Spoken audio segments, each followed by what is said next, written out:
자, 인공지능. 지금 우리 인류의 미래를 결정할 정말 중요한 갈림길에 서 있습니다. 이게 과연 우리를 위한 강력한 도구가 될 것이냐, 아니면 우리를 완전히 대체해버릴 후계자가 될 것이냐. 오늘 이 중대한 선택의 본질을 한번 제대로 파헤쳐 보겠습니다. 인공지능. 이게 그냥 인류의 가장 위대한 도구일까요? 아니면 어쩌면 우리의 마지막 발명품이 되는 건 아닐까요? 이 질문이요. 단순한 기술에 대한 호기심 그 이상입니다. 어떻게 보면 우리 인류의 존립 자체를 묻는 질문일 수도 있거든요. 바로 이 점 때문에 이 논의가 지금 이 시점에서 정말 중요한 겁니다. 자, 그럼 AI가 나아갈 길은 어떤 것들이 있을까요? MIT의 맥스 태그마크 박사가 이 점을 아주 명확하게 짚어주는데요. 진짜 중요한 논쟁은 AI에 찬성하냐 반대하냐 이게 아니라는 겁니다. 핵심은 뭐냐? 바로 우리가 어떤 종류의 AI를 만들기로 선택하느냐, 바로 이 부분에 달려 있다는 거죠. 태그마크 박사가 제시하는 두 가지 미래는 정말 극명하게 갈립니다. 한쪽은 우리 인간의 능력을 키워주고 병도 고치고 교육 문제도 해결하는 말 그대로 인류를 위한 강력한 도구로서의 AI고요. 다른 한쪽은 우리를 아예 대체해버리고 쓸모없게 만들고 결국엔 통제권까지 장악해버릴지도 모르는 후계자로서의 AI입니다. 근데 여기서 진짜 중요한 게 뭐냐면 이 후계자를 만들자는 길이 그냥 공상과학 소설에나 나오는 이야기가 아니라는 점입니다. 지금 보시는 이 인용구, 일론 머스크가 한 말이죠. 솔직히 말해서 인간이 아니라 AI가 책임자가 될 거다. 보세요. 기술업계에서 가장 영향력 있는 사람들 중 일부가 이걸 공개적으로 목표로 삼고 있다는 겁니다.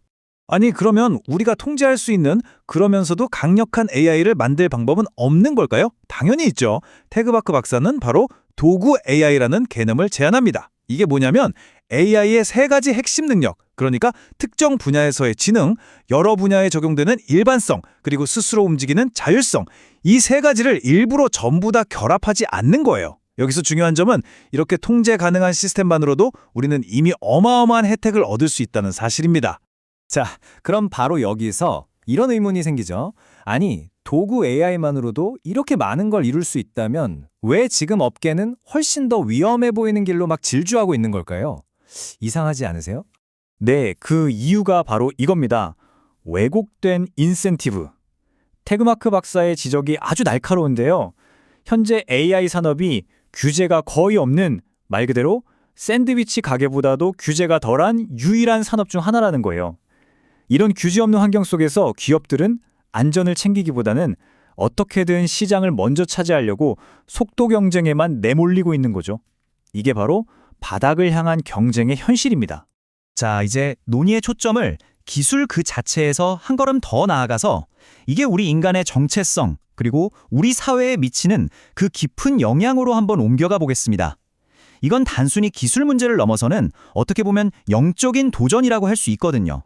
안시의 야켈로 떼주교는 이 AI를 인류가 겪는 네 번째 나르시시즘적 상처라고 표현합니다. 이게 무슨 말이냐면요. 옛날에 코페르니쿠스가 우리가 우주의 중심이 아니다라고 해서 충격을 줬죠. 다윈은 우리가 창조의 정점이 아니다라고 했고요. 프로이트는 우리는 우리 마음의 주인조차 아니다라고 했습니다. 이런 것들이 다 우리의 자존심에 큰 상처를 줬거든요. 그런데 이제 AI가 나타나서 인간이 지능의 정점이 아니다라고 말하고 있는 겁니다. 우리 존재의 근간이 흔들리는 거죠. 마타타 박사가 던지는 이 질문은 바로 이 AI 시대의 윤리적 딜레마를 정확히 꿰뚫고 있습니다. 인간의 힘이 인간의 지혜를 앞지를 때 무슨 일이 일어나는가? 이건 사실 기술 발전이 빨라지면서 신앙 공동체들이 오랫동안 품어온 근원적인 고민이기도 해요. 그 고민이 지금 AI 때문에 폭발적으로 중요해진 거죠. 그래서 세계 교회 협의회에서는 AI가 우리에게 던지는 아주 핵심적인 윤리적 과제 5가지를 제시했습니다. 첫째, 인간의 존엄성. 도덕적인 책임을 과연 기계에게 맡길 수 있는가? 둘째, 군사화 문제. 기계의 속도로 전쟁이 벌어질 위험.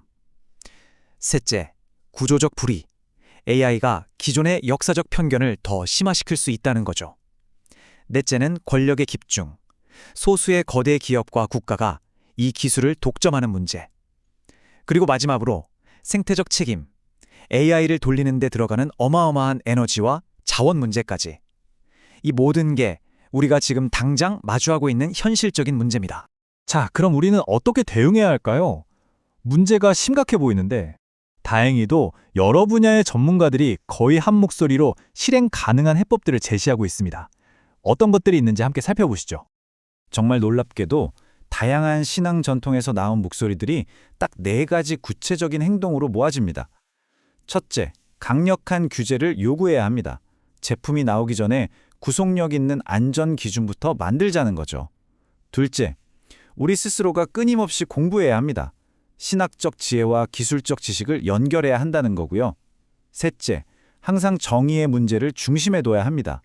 이 기술로 누가 이득을 보고 누가 피해를 보는지, 누가 소외되는지를 계속 물어야 한다는 거죠. 그리고 마지막으로 기술 앞에서 우리 인간의 고유한 책임과 주체성을 절대 잃지 말아야 한다는 겁니다. 이 상황이 얼마나 시급한지는 이 숫자 하나로 딱 요약될 수 있을 것 같습니다. 10배.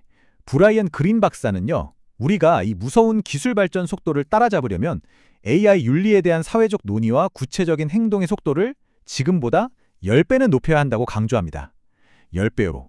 정말 엄청난 속도죠. 결국 이것이 바로 우리에게 필요한 자세입니다. 목표는 막연한 두려움이 아니에요. 냉철한 분별력이죠. 그리고 기술을 무조건 거부하는 게 아니라 도덕적인 리더십을 가지고 이끌어야 한다는 겁니다.